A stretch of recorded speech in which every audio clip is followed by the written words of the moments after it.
Hi hello and welcome back to channel Gaana. இன்றைக்கி நம்ம chicken burger வீட்டில் எப்படி ஈஸியாக டேஸ்டியாக செய்கிறது சொல்லி தான் பார்க்க போகிறோம். இதுக்கு வந்து நீங்கள் சிக்கன் தை வாங்கினீங்கன்னா தான் ஜூஸியாக இருக்கும். அதனால் தை பார்த்து வாங்கிக்கோங்க. ஃபர்ஸ்ட் மேரினேஷனுக்கு 1 table spoon tomato sauce add பண்ணிக்கலாம். 1 ஸ்பூன் சோயா சாஸ்,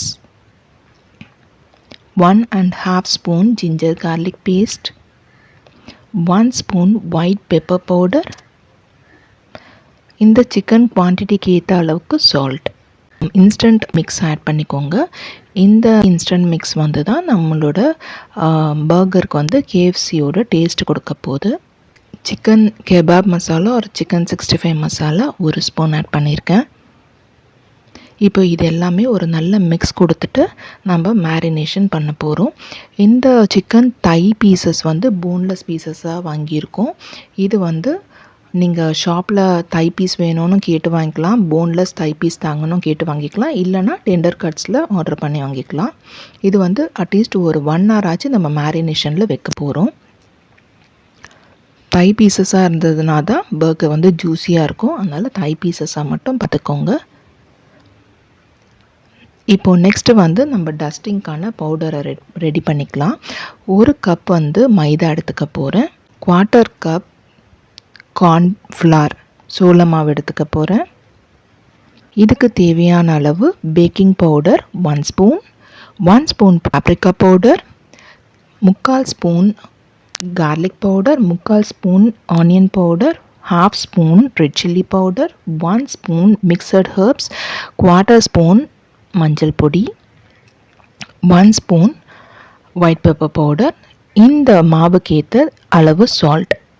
இப்போ இது எல்லாத்தையுமே ஒரு நல்ல மிக்ஸ் கொடுத்துட்டு நீங்கள் இதை டேஸ்ட் பண்ணி பாருங்கள். இன்கேஸ் உங்களுக்கு கார்லிக் பவுடர் ஒரு ஆனியன் பவுடர் போடணுன்னு நினச்சிங்கன்னா நீங்கள் ஆட் பண்ணிக்கலாம். சால்ட்டு கூட கரெக்டாக இருக்கணும், அப்போ தான் நல்லாயிருக்கும். சால்ட்டெல்லாம் கரெக்டாக இருக்கான்னு பார்த்துட்டு நம்ம 1 hourக்கு மேரினேட் பண்ணி வச்சுருந்தா அந்த சிக்கன் பீசஸை இப்போ இந்த மாவில் போட்டு டஸ்ட் பண்ணிக்கலாம். இப்போது என்னோடய வீடியோஸை நீங்கள் ரெகுலராக பார்க்குறீங்கன்னா உங்களுக்கு தெரிஞ்சிருக்கும். இது வந்து நம்ம டபுள் டைம்ஸ் வந்து டஸ்ட் பண்ணுவோம். ஃபர்ஸ்ட்டு டஸ்ட் பண்ணிவிட்டு அகெயின் அந்த நார்மல் வாட்டரில் ஒரு 1 செகண்ட் சோக் பண்ணிவிட்டு திரும்ப வந்து இந்த டஸ்டிங் பவுடரில் போட்டு நம்ம டஸ்ட் பண்ணுவோம். இந்த மாதிரி செய்கிறனால உங்களுக்கு வந்து நல்லா கிறிஸ்பியாக ப்ளஸ் நம்ம கேஎஃப்சியில் இருக்கிற மாதிரி அந்த ஃப்ளேக்கினஸ் கிடைக்கும். அதுக்காக தான் நம்ம இந்த செய்கிறோம். இப்போ நான் காட்டுற மாதிரி பண்ணுங்கள். போட்ட உடனே எடுத்து அகெயின் டஸ்ட் பண்ணணும். அதே மாதிரி நம்ம மாவு போட்டு டஸ்ட் பண்ணும்போது ரொம்ப போட்டு அழுத்தியும் சிக்கன் மேலே மாவை போட்டு அழுத்தி இது பண்ண வேண்டாம். ஜஸ்ட் அது மேலே போட்டு ஒரு டேப் பண்ணால் போதும். போட்டுட்டு அந்த எக்ஸ்ட்ரா மாவெல்லாம் வந்து உதுத்து விட்டுடணும். அப்படி இல்லைன்னா நீங்கள் கையில் ஒரு டேப் கொடுத்தோம் எக்ஸ்ட்ரா மாவை ரிலீஸ் பண்ணி வெளியே எடுத்துடணும். அந்த மாதிரி செய்யும் போது நமக்கு வந்து அந்த ஃப்ளேக்கினஸ் வந்து கிடைக்கும். இதே மாதிரி எல்லா சிக்கனையும் வந்து நம்ம டஸ்ட் பண்ணி எடுத்து வச்சுக்கணும். இப்போ உங்களுக்கு பார்த்திங்கன்னா மேலே வந்து கோடாக ஒரு ஃப்ளேக்கினஸ் தெரியுது பார்த்தீங்களா? இந்த மாதிரி இருந்தால் தான் நம்ம எண்ணெயில் போட்டு பொரிக்கும் போது கேஎஃப்சியில் இருக்கிற மாதிரி அந்த ஃப்ளேக்கியாக இருக்கும் மேலே சிக்கன் பார்க்குறதுக்கு. அதுக்காக நம்ம எக்ஸ்ட்ராவாக இருக்கிற அந்த மாவெல்லாம் உதுத்தி விட்டுக்கணும். இப்போது எண்ணெய் பார்த்திங்கன்னா ரொம்ப சூடாகவும் இருக்கக்கூடாது, மேலே புகை வர அளவுக்கு எண்ணெய் காயக்கூடாது. அது ரொம்ப முக்கியமான விஷயம்.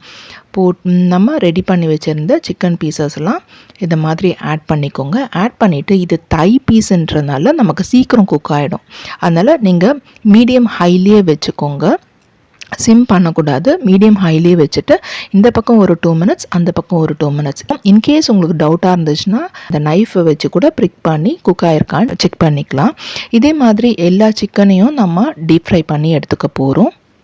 இதில் நீங்கள் பார்க்க வேண்டிய 2 விஷயம், முக்கியமான விஷயம், எண்ணெய் ரொம்ப புகை வர அளவுக்கு ஹீட் ஆகாமல் வச்சுக்கோங்க, அதே நேரத்தில் ஓவர் குக் ஆகாமல் பார்த்துக்கோங்க. இந்த 2 விஷயம் மட்டும் கரெக்டாக நம்ம பார்த்துக்கிட்டோன்னா ஜூஸியான சிக்கன் ரெடி ஆகிடுச்சு. இப்போது நம்மளோட எல்லா சிக்கனையும் போட்டு டீப் ஃப்ரை பண்ணி எடுத்துட்டோம். நெக்ஸ்ட்டு வந்து அந்த பன்னு வந்து 2 ஹாஃபாக வந்து கட் பண்ணிக்கலாம். அதுக்கப்புறம் பட்டர் போட்டு 2 பக்கமும் டோஸ்ட் பண்ணி எடுத்துக்க போகிறோம். டோஸ்ட் பண்ணிவிட்டு 1/2 ஆஃப் த பன்னில் வந்து நம்ம மயோனைஸ் ஆட் பண்ணிக்கலாம். அதுக்கப்புறம் லெட்யூஸ் லீஃப் இருக்கு இல்லைங்களா, அதை வந்து நம்ம ஃபுல்லாக லீஃபாகவும் ப்ளேஸ் பண்ணலாம். ஆனால் நாங்கள் வந்து இந்த மாதிரி சாப் பண்ணிவிட்டு நாங்கள் ப்ளேஸ் பண்ணுறோம். ஏன்னா நம்ம கடித்து சாப்பிடும்போது பார்த்திங்கன்னா ஹோல் லீஃபாக இருந்ததுன்னா அதை நம்ம கடித்து சாப்பிடும்போது அது ஒரு டிஸ்டர்பிங்காக இருக்கும். இதே மாதிரி நம்ம கட் பண்ணி போட்டோம்னா நம்ம கடித்து சாப்பிடும்போது அது தனித்தனியாக வரும். அதனால் பிரச்சனை இருக்காது. நாங்கள் அதனால் கட் பண்ணி ஆட் பண்ணியிருக்கோம். அதுக்கப்புறம் நம்ம ஃப்ரை பண்ணி வச்சுருந்த சிக்கனை ப்ளேஸ் பண்ணிக்கலாம். மேலே டாப் மோஸ்ட் லேயரை வந்து நம்ம தந்தூரி மயனீஸை வச்சு நான் ஸ்ப்ரெட் பண்ணிக்கிறேன். இந்த தந்தூரி மயோ வந்து இந்த சிக்கன் பர்கருக்கு வந்து ரொம்ப ஆப்டாக இருந்துச்சு.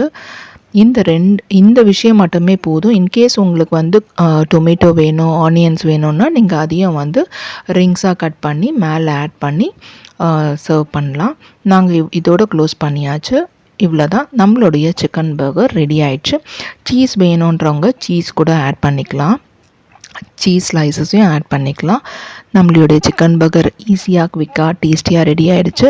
நாங்கள் கண்டிப்பாக சொல்லணுன்னா அன்றைக்கி ரொம்பவே என்ஜாய் பண்ணியிருந்தோம். ஏன்னா அந்த கேஎஃப்சி எஃபெக்ட்டும் எங்களுக்கு கிடச்சிது. அதே மாதிரி ஜூஸியான சிக்கனாகவும் இருந்ததுனால நாங்கள் ரொம்பவே என்ஜாய் பண்ணியிருந்தோம்.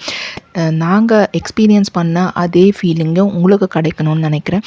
அதனால் சொல்லியிருக்க மாதிரி நீங்களும் ட்ரை பண்ணி பார்த்துட்டு என்ஜாய் பண்ணுங்கள். ஹோப் இந்த வீடியோ உங்களுக்கு பிடிச்சிருக்குன்னு நினைக்கிறேன். பிடிச்சிருந்தனா லைக் பண்ணுங்கள், ஷேர் பண்ணுங்கள், மறக்காமல் சப்ஸ்கிரைப் பண்ணுங்கள், பெல் ஐக்கானை கிளிக் பண்ண மறந்துடாதீங்க. இன்னொரு இன்ட்ரெஸ்டிங்கான வீடியோவில் உங்களை மீட் பண்ணுற வரைக்கும் it's bye bye from Latha Kannan. Thanks for வாட்சிங்.